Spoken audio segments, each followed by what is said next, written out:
Welcome to the Lending Forward podcast, brought to you by Atlantic Bay Mortgage Group. This is your home for real discussions about the mortgage and housing industry. Our hosts are here bringing you firsthand accounts every week from people at the heart of the business. And we're chatting with professionals from all corners of the industry as they help cultivate transparency around the future of the industry we love. Together, we are lending forward all we know to you. Thanks for joining us for today's episode. Let's dive in. Welcome back, everyone. My name is Andi Carobine. I am the host for today's Lending Forward episode. And today we have the wonderful Dennis Giannetti. Dennis and I first met a little over a year ago.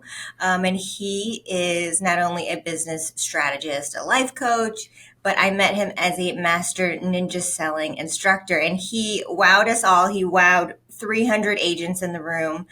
And it was amazing. It was a great day. So I'm so excited to talk to you again. How are you, Dennis? Thanks for coming on. Thank you. I'm doing well. I remember that day. That was one of the best days of the year for me. The crowd being so large, the way you guys hosted it was first class. And I just remember people coming up after just really enjoying the whole experience. So that was one of the best days of the year last year. Yeah, we thought it was fun. You know, ninja selling is a good part of our culture at this point. And, agents who are out there who are not familiar, usually an installation is 2 to 3 days, correct? An installation's 4 days. Yeah. Oh, 4 days. So we did a 1-day quick run through on how to run a smart business, which was really cool. And, people are still talking about it today and really implementing what you taught them. So I really appreciate it. So that was last year. Last year. This is this year. What are you up to nowadays? So a lot of different things, actually. Still doing Ninja Selling. Been with them since 2008. I'm focusing on a few clients versus spreading out as much, because for 10 years when I worked with them, I was an internal consultant, and you make a lot of progress when you're focusing on a client or two. And so that's what I'm trying to do, is help these couple clients right now really do well with that focus. So that's good. So there's still travel involved. I'm still out, 15 weeks a year, but absolutely. And in addition to that, I'm working on coaching people one-on-one for different things. It's not always business. Sometimes it's life. Sometimes it's a combination. And I'm writing a few books. One that I believe probably in about 3 months will be out. I got to go through the editing process, which as a party person is required for me. So sure. Yeah. Well, I'm excited to hear about the book. I'll ask about that in a minute. So as a coach, I want to hear your perspective. Everyone's saying 2024 is going to be somewhat of a reset market. And I agree, specifically for the industry, but also the professionals working in this industry, resetting our systems, the way we kind of navigate the market and how we react to challenges and adversity. So what are you seeing with the people that you're coaching? How are they reacting, and maybe how should they react, and how are you coaching them to do that? So it's interesting. I'm going to give you a quote that I heard from someone, and I think it was Richard Flint, and he said, how you react to what happens to you says more about you than it does what's happening. And I think what people have to recognize is that when they react to things, they weren't on solid ground from the beginning. If you have consistency in your processes, if you believe in the product that you're putting out, if your skills are where they need to be, if your relationships are strong, it's going to allow you to get through almost any market. In 2007-ish, there was a whole market scenario with real estate agents, and a lot of people left the business. There are people who did not leave the business, and I often joke about it and say, because so many people left the business, those people stepped in, got on your farm, and then watered the seeds with the tears of regret of everybody who left. Because they believed in themselves, and they were committed to what they were doing. They ran their business like a business. When we run it kind of day to day or week to week or even month to month, we don't have the consistency that proves to us that we can make it through any market. So for a lot of people, it is a reset, because whatever was happening here doesn't work over there, because they're reacting to markets as opposed to responding. Yeah, and a lot of people's reactions I mean, haven't been great. We've been seeing a lot of people not renew their licensing or take second jobs. And, there's a lot of people out there right now that really don't know what to do next. Right. What would you say to those people who are maybe on the fence about getting out of the business altogether? Well, I mean, sometimes they just have to. So let's just, because we can't say, well, you just need to do this or that, because some people financially might be in a situation they just have to. Now, I always tell people when you're in a financial situation, there's two elements of that, your income and your outcome. And in other words, what are they using their money for? So if they really look and just budget out, sometimes they realize, ooh, maybe if I just got rid of these things, I could sustain. But some just can't. And now might be the time they have to go back, revitalize their bank account, and maybe consider coming back in. But for the majority of people, they just have to evaluate how their accounting is versus more so how things have been going for them. Once they understand where their money is going and where it's coming in and what that adds up or subtracts to, it's going to make a big difference for them, right? It's just money management sometimes. Can I give you a quick example? When I was working prior to traveling for Ninja, I was making X amount of dollars internally with these other companies. Then I did both for a while.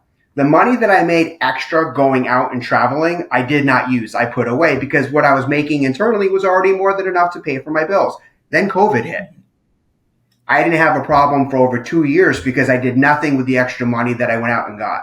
Now, that sounds like maybe a different kind of example than most people, but how many people have ever had a big commission?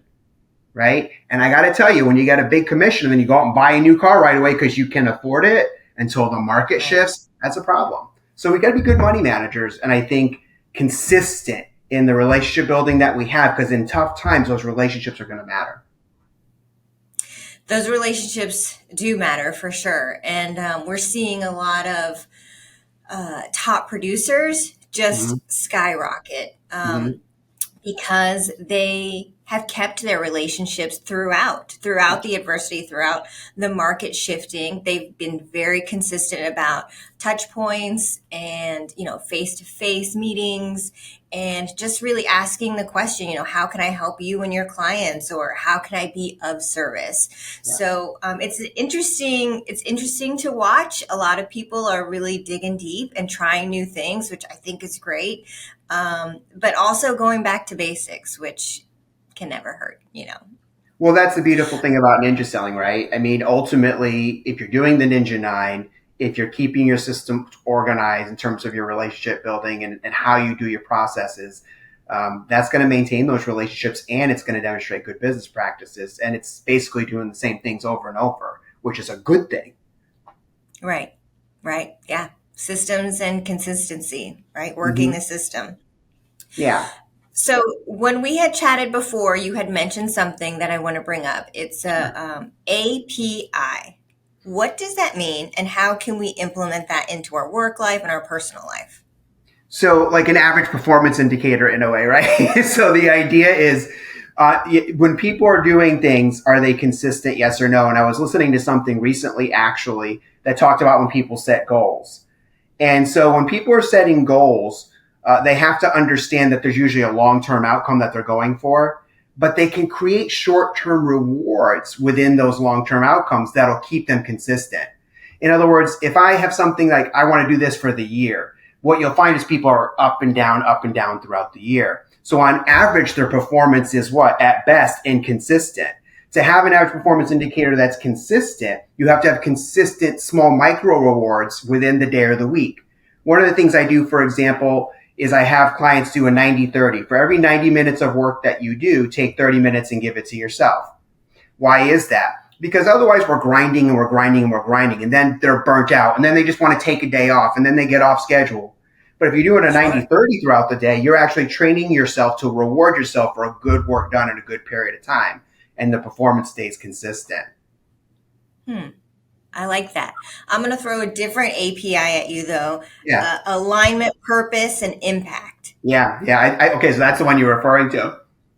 Yeah. That's important. So I got a lot of APIs. So yeah, but no. I like it. I love an acronym. Okay, we'll go to that one. So that one's a little deeper, but the premise of it is this. Are you aligned, number one, with the clients that you're working with the purpose that you are focusing on? with the organization that you're working with the work that you're doing. Some people, they get out of alignment because they're focusing on the wrong thing. And that is where purpose comes into play.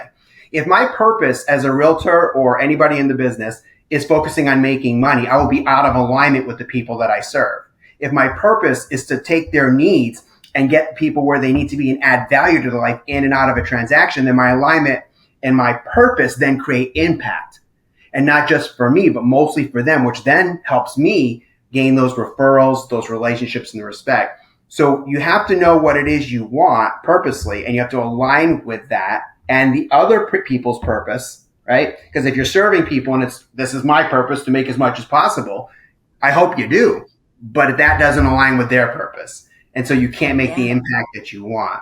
It's like when people get married, right? They say, do you take this person for better or worse? And they say, yes. They don't mean it. They don't mean it. They're like, no, worse?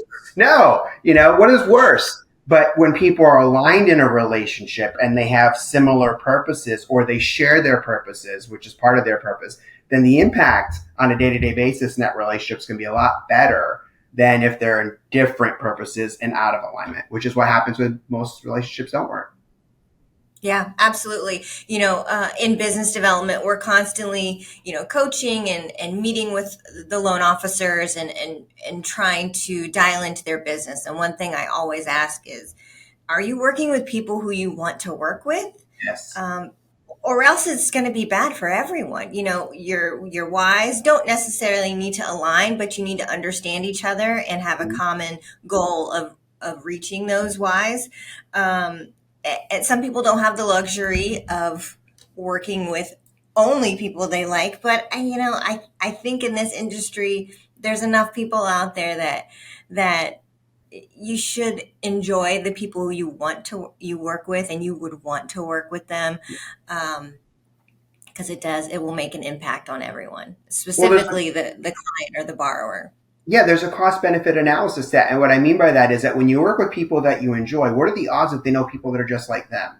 When you work with people you don't enjoy, what are the odds they know people that are just like them? So from a referral basis, which is 3-2, like when you get a referral, the odds of conversion are 3-2, and you're getting referrals from people that are in commonality with the ones that you worked with that you enjoyed working with. The odds are you're not only going to close that referral, but you're going to open up another relationship with someone who's just like the people you enjoyed working with.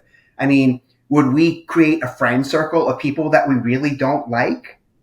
Right. And people, no, I want to do that. Those are friends. But what do you think happens with our clients in the real estate business, right? There's relationships that are built. You can't build relationships with people that treat you horribly, that don't respect you or don't respect what you do. And believe it or not, whether we pay attention to that or not, it will gnaw at our psyche. And eventually, if we keep working with people that degrade what we do, or don't have a strong relationship with us, we'll start to believe it, because the consistency of the mind is going through the neuro associations going, there must be something wrong with me. And there isn't. It's them. Yeah, it's a reflection. Nothing wrong with you. It's choosing them. Yeah. Yeah. I love You're that. right on with that.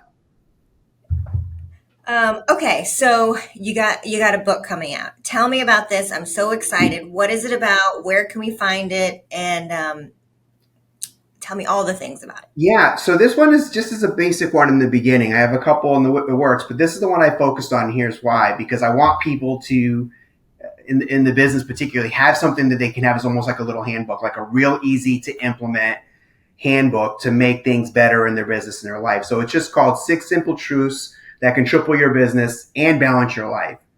And the reason I do that is because, I don't want people to just focus on one versus the other. Can you make more without giving so much that you become less? And for a lot of people, they don't think that's possible in the business because we've been conditioned to believe that the only way to succeed is to grind. There's times to grind, but not all the time, right? Because you're the one that gets grinded down after a while. And so we have these truths that we try to give to them, and it's through a parable. So it's a story. And then what happens is at the end of each chapter, we give them reflective questions and have them create a micro blueprint. So every chapter is a lesson and an action that they take before they go to the next chapter. So that's the goal, is to get them into action. Now, oh, that was a good read. No. By the time you're done, you should have implemented all of these things and had some improvements in your life. Can I give you an example of like one of the truths maybe? This is an interesting. Please. It just basically says a temporary situation doesn't determine your permanent condition. Now think about that like with the market, for example. Oh, the market. This is a temporary situation, right? It's happening. Your permanent condition is not dictated because this happened. So what do you got to do to get through it? Be positive. Most people are going to fall off the cliff anyway. So then you just You just stay where you are and be steady and stay strong, and it'll work out. And a lot of times though, people, hey, I lost a deal, or, I didn't get that listing, or this fell through. Temporary situations. I remember I used to have, as a manager, agents would come in and would say, oh my God, I think I'm going to lose the deal. I'm like, well, does the buyer still want to buy a house? Does the seller still want to sell their house? Yeah. Mm-hmm. So maybe the deal's in a pause right now, and maybe it won't work out, but you can't have that mindset going in. It's a temporary situation. As their agent, as their representative, you don't let that mindset become their permanent condition, because they see it in you. It's going to follow you as you go. By the way, when good things happen, we let that fly away really quickly. When bad things happen, we dwell on it, because our brain is conditioned to keep us away from pain, and it wants to solve the problem, which brings me to the next point, which is, and this is one of those truths as well, every hardship isn't a punishment, it's a map. And so what people have to recognize is that when things go wrong, you should be excited. Because what's happening is when things go wrong, you get to look at what went wrong. How did it go there? What can I do differently? Right? What would I do differently next time so that this won't happen again? Or how can I improve? I'm glad this happened to me now, because then it won't happen again. They have to look at every problem that comes in as an opportunity to become better. You don't win or you lose, you win or you learn. And when you learn, you become better and you lose a lot less. And that's the mindset they have to have, or they're going to dwell on every loss. And then that becomes a habit. They almost will go into deals expecting to lose because of that, as opposed to win. So they got to look at those hard times as a map, like a GPS. Your success GPS starts off with the wrong direction. You got to put in the right one and then follow it. And when you do, it'll work out. Yeah. Yeah. There's a lesson in it all, right? Mm-hmm. Yeah. Just get a fortune cookie otherwise. Okay. Right. Okay, so the book is maybe mid 2024, correct? Yes. Yeah, that'd be about right. Okay, So. well, I'm excited. Probably one question. Yes. What will you be lending forward? And I'm so excited to hear your answer, because you've given us some great nuggets here. So what will you be lending forward? Well, I think for me, it's always been the same. And that's basically that you have to provide value to people in whatever place that they're in. So whether I'm at a training and I'm coaching someone in that scenario, or whether someone calls and sometimes they like, hey, I want to coach, but how much is it? I'm like, well, let's just have a session. Let's not talk about the cost. Let's just talk about what's really going on. I think the goal is to be of value to people in and out of the business. For example, this is going to sound silly, but when I go to the UPS store to get my mail and I see someone has a box and they're walking, I don't care if I have to wait 4 minutes, I'm going to hold the door for them. When I'm at the cash register at the grocery store, I talk to them and they say, how are things going? And I say, great. And it's hard because you want to be sarcastic in a way. And they go, did you find everything you need? And you want to say, oh, no, I didn't, but I decided to come here anyway. But no, I say, yes, thank you so much for asking. I think on a day-to-day basis, what I try to lend forward, whether it's online, in person, or whatever it is, be the best human that I can by making other people feel like good humans. And we need more of that, particularly in today's world. I think what we have to recognize is that when people feel like they don't have alignment and purpose, the impact they actually make is a negative one, even though they don't want to. And so when they get in alignment and purpose, if we can help people just with kindness as a start, that's what I would like to lend and lead forward with every single day of my life. And by the way, I talk to my kids who are 26 and going to be 17 every single day. Wow. Yeah. I love that, because that fills your heart. It does. It makes you a better person. Well, you've always been so kind to us. And again, I can't thank you enough for the impact you had on us and in our market last year. So you're doing a great job lending the kindness forward. And we're excited to see what you have coming up in this next year. So thank you again for joining us. Thank you. Thanks again for tuning into today's episode of the Lending Forward podcast. Be sure to subscribe to our channel, follow us on Instagram at Lending Forward, on YouTube, and LinkedIn. Tune in next week for another new episode, and go lend something forward today. Atlantic Bay Mortgage Group, LLC, NMLS number 72043, NMLSconsumeraccess.org is an equal opportunity lender and employer. Located at 600 Lynn Haven Parkway, Suite 100, Virginia Beach, Virginia, 23452.